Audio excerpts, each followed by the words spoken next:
In this edition of City News, find out who received the highest California honor. Plus, see what brought many business owners together virtually. These stories and much more coming up on City News.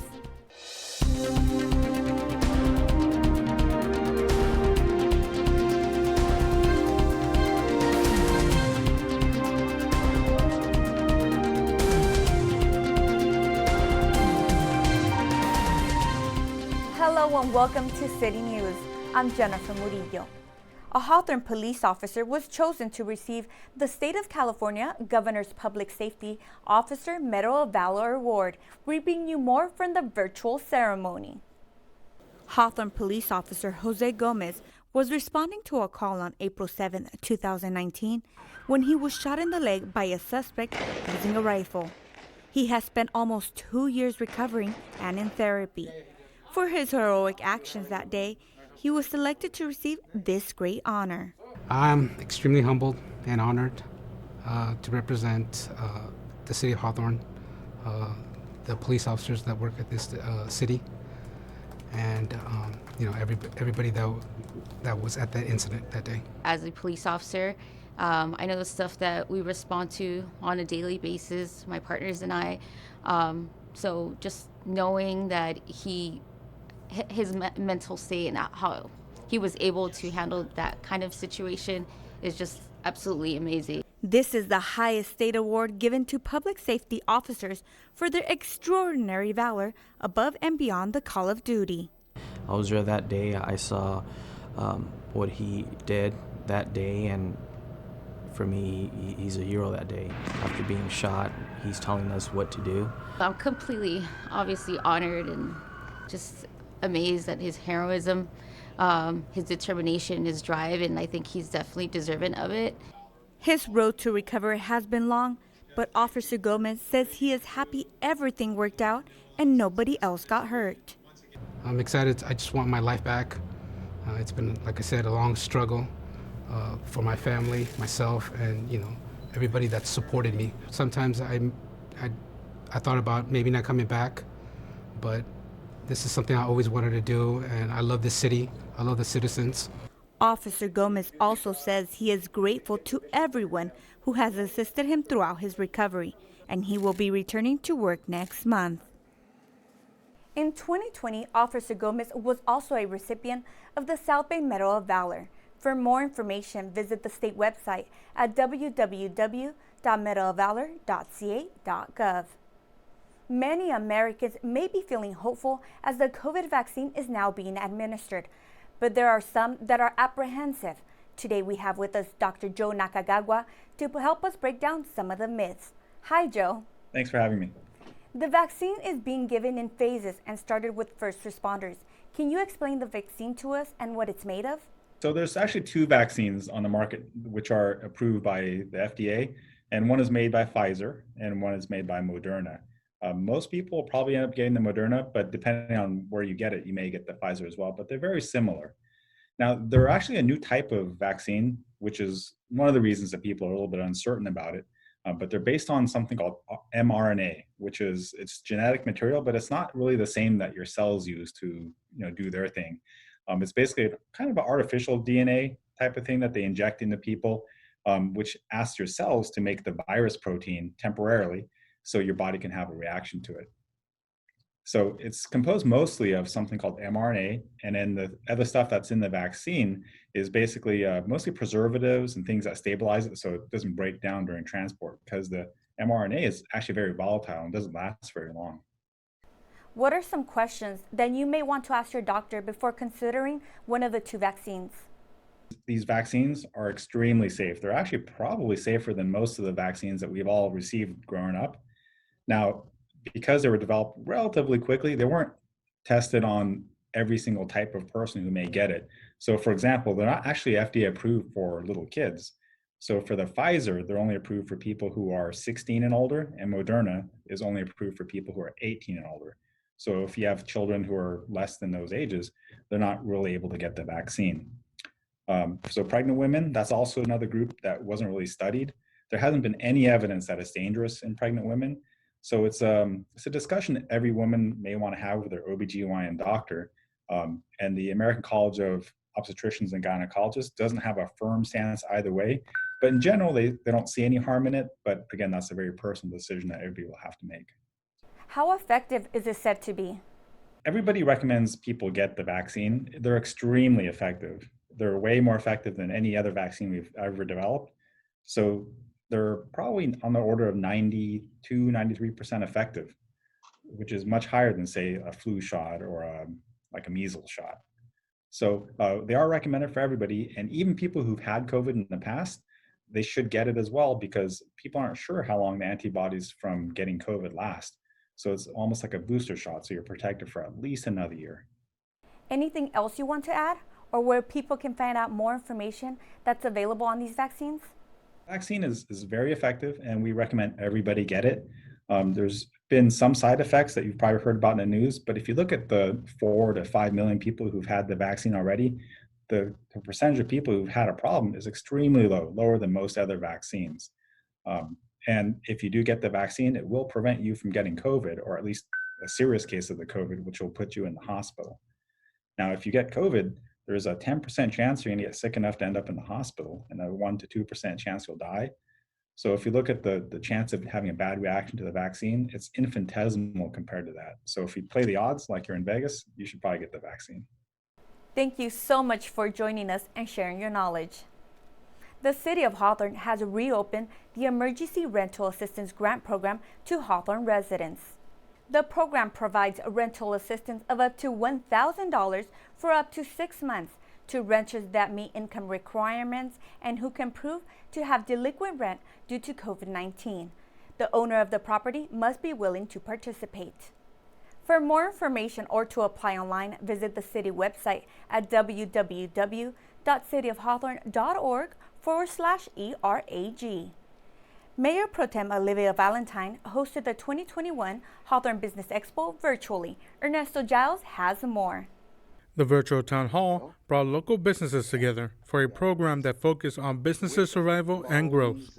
COVID-19 has challenged the business community as never before, but it has also created new avenues for you to learn new online skills, to better market your products in order to continue to service your existing customers and to reach new ones. The 4-hour expo had several presentations and a panel discussion with several local business owners sharing their strategies during the pandemic and discuss how the businesses reinvented themselves. And what we did to adapt is we put our full attention to develop 3 programs as soon as possible. And we got them up and running by early summer. We took a few steps to try and change the narrative and get back to producing revenue versus watching revenue fly away from us. Mayor Pro Tem Olivia Valentine is grateful to everyone who participated and shared their knowledge with the community and plans to bring back the expo again next year. For HCTV, I'm Ernesto Giles. To learn more about the Hawthorne Business Expo, visit their website at hawthornebusinessexpo.com. Coming up next on City News, find out what has everyone going around the city of Hawthorne. Also, we'll update you with the latest news concerning high school athletics. There's more news ahead. We'll be right back. Welcome back. A new year just doesn't mean new resolutions. It also means new laws. Here's reporter Kayla Moeller with some new California laws taking effect this year and what you need to know about them. According to Senate Bill 480, law enforcement officers will no longer be permitted to wear uniforms with camouflage on them that resemble military uniforms. We all know how dangerous texting and driving is, and California is taking it to the next level this year. With Assembly Bill number 47, if you're caught with your phone in your hand twice within 36 months, it will put a point on your record, starting in July. Another new law introduced as Assembly Bill 2717 protects citizens from criminal liability or property damage after breaking into a car to rescue a child in danger from the heat. The voters spoke and Prop 17 has passed. This means a felon's right to vote will be restored upon completion of their sentence. And Assembly Bill 2147 allows inmates who worked on fire crews to petition the court upon release to have their records cleared. However, sex offenders and certain violent felonies are exempt from petitioning. If you're a student loan borrower, then 2021 might have your back. Assembly Bill 376 was passed, and this means Californians now have the strongest protection laws in the country when it comes to student loans. The Student Borrower Bill of Rights aims to protect borrowers from loan servicing abuses that would otherwise keep the debt piling on. This bill will protect Californians from predatory for-profit loan services and give people a fair shot to put their loans behind them. Californians looking to buy a Chevy Camaro this year are going to have to forego the SS1LE and ZL1 models. According to Assembly Bill 3014, these cars no longer comply with California's copper requirements. All brake pad materials must remain below a 5% copper threshold, and those cars just don't make the cut. The Department of Toxic Substances has ramped up their efforts to regulate brake pads because of the toxic dust produced while braking. This dust finds its way to rivers and streams and contaminates the water, which in turn is harmful to aquatic life. If you're interested in getting more details about any of these laws, you can visit the California Legislative Information website at leginfo.legislature.ca.gov. With HCTV, I'm Kayla Moeller. To find out more laws that went into effect this year, you can do a quick internet search for New California Laws 2021. Local citizens got a chance to explore the city for some fun. Tony Long Jr. shows us. Families stepped out of their homes on a quest to figure out riddles, participating in the city of Hawthorne's first ever scavenger hunt. Something new that we wanted to do for the residents of Hawthorne was a scavenger hunt, just because we know we just had that stay-home order. We wanted to brainstorm and put together something to kind of have people back out and doing some fun activities. The hunt gave families an opportunity to see some of the historical places in Hawthorne. The participants were supposed to answer a riddle, and then that riddle would give them the location of the landmark or the mural within Hawthorne. Out of the 20 families that participated, the Glass family emerged as the winners. This was actually very interesting to me because it was concerning the city of Hawthorne, where I practically grew up. And so I was interested to see what type of monuments, murals we would be able to see. And I wanted the kids to be able to see what the city has to offer.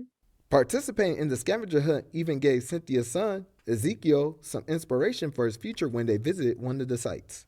The rocket, because when I grew up, I want to be an astronaut because space is just so interesting. Recreation specialist Jerry Iriarte says he's glad families came together to learn more about the city and is looking forward to having others participate in the next one, planned for March. For HCTV, I'm Tony Long Jr. For more information on events and programs with the City of Hawthorne's Community Services Department, visit their page on the city's website at www.cityofhawthorne.org. Like everything else this past year, the anti-bullying art contest hosted by the New Star Family Justice Center has gone virtual. We have with us today Elena Maloney and Amna Siddiqui to tell us more. Welcome. Can you tell us more about this anti-bullying art contest? So the contest is actually only 3 years old. It seems longer, but it's only 3 years old. And of course, this year we ran into the challenge that COVID put in front of us. I had a discussion with Dr. Sonia Smith, who is in charge of the People Services. And we discussed, how can we do this? Of course, everything would be online, and would it work? But I think after she presented to the board agreed that we could give it a try. And we were surprised at how many students actually signed up to do the art contest. Amna, can you tell me more about the importance of hosting this contest?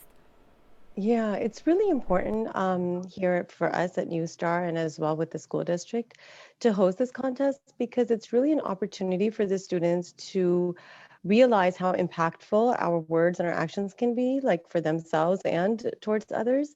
And once they realize, how much damage words can do or how uplifting they can be, then they start to understand the importance of healthy communication and healthy relationships. So I think that was our main goal for wanting to host the contest. Those that participated also received prizes. Can you tell me about that? Yes, Amna, you gave the prizes out. What did we give them? So they got gift cards from us, and they also got certificates for participating and for being the top 3 in their school, I believe it was. And yeah, they also got stuffed animals as well. So yeah, so they got a few things, and they got recognition at the city council meeting that we had, which was also pretty special for them. So they were recognized in front of the whole school district on Zoom and also at the city council meeting. Is there anything else you would want to come from this contest? Well, for me, hopefully, as soon as COVID is over, there's more value to doing things in person, especially with young people. And for me, I also would like to see their families involved because something like this impacts the entire family, not even just the nuclear family, but even the extended families as well. And this is how we spread the word, right? And there's a lesson for the adults too in this, right? So I would say, doing more in-person activities. When we were discussing what to do this year, we had several activities on the table that we could have done if we didn't have COVID. So hopefully, with time we could, like one of the things that I would like to see is once the program is over, I would like to have these students be ambassadors and give presentations, to their own classmates. I'd like that to be published as well, so that there's an incentive for them. And again, we spread the word, throughout the whole student body. Well, I'd like to thank you both for joining me today and sharing all the great work that you do. Thank you so much, Jennifer. To learn more about the New Star Family Justice Center, visit their website at nsfjc.org. The California Interscholastic Federation provides the latest update regarding participating in high school sports for the current school year. Tony Long Jr. catches up with one of the local high school athletic directors to provide us with more details. Thank you, Jennifer. I'm here right now with Matt Cianez, athletic director of Hawthorne High School. Thank you, Matt, for joining us. Pleasure to be here. All right, so Matt, we're going to dive right into it. You recently heard from the California Interscholastic Federation again. Tell us more about what they provide you with as far as information. So the state and the southern section just put out press releases this Tuesday, January 19th, regarding updates on regards to fall sports and boys volleyball. Boys volleyball was changed from the fall season and put into spring, so it'll now be coinciding with baseball and softball and track and field where it normally is. But we definitely were more concerned with what was going to happen with fall sports because the calendar is supposed to be starting currently, and that hasn't been able to take place. Now, the Safer at Home order that was put out by the state is supposed to be concluded on January 25th, and at that point, we're able to participate in sports based on what color tier each county is in, and each sport is tied to competition. So I'm just going to present that real quickly. Each sport was put into a color tier based on the amount of contact that each athlete would occur in each sport. So Los Angeles County is still in the purple tier. You can see that the counties in Northern California are different, but for our sports that we compete in Centinela Valley, us, Lusinger, and Lawndale, cross country is the one sport that's in the purple. So actually our cross country is about to get up and running, and we are very confident that we're going to have meets starting in February and then a league final in March. Our conditioning pods are starting to get going on campus here. So that's been good to see the kids out there actually being active and some of their faces, and that's been very hopeful. But we're still operating under the same guidelines of health and safety. Those have not changed since CIF came out with and all their rules from the Department of Public Health in October and November.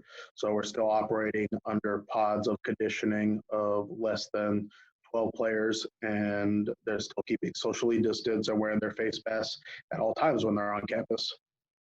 All right. And do you know if all the sports are actually doing the pod training right now? Right now, we only have football, and then we have our cheer program, our cross-country program, and our volleyball program have all completed their virtual practices where we gave them COVID-19 training with myself and the athletic trainer so that they knew the risks that they were putting themselves at, and that they also knew the best way to keep themselves safe and protected from the virus while they are participating.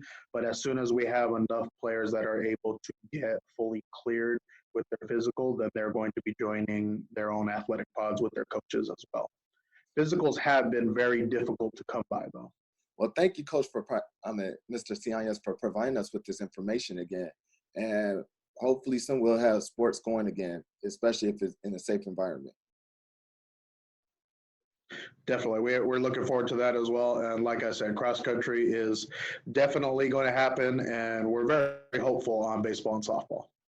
All right. Well, thank you. For the latest news and updates on the status of the start of high school sports around the area, visit the CIF Southern Section website at www.cifss.org. When we return, a hockey stick and a message how one city program is still keeping its students motivated.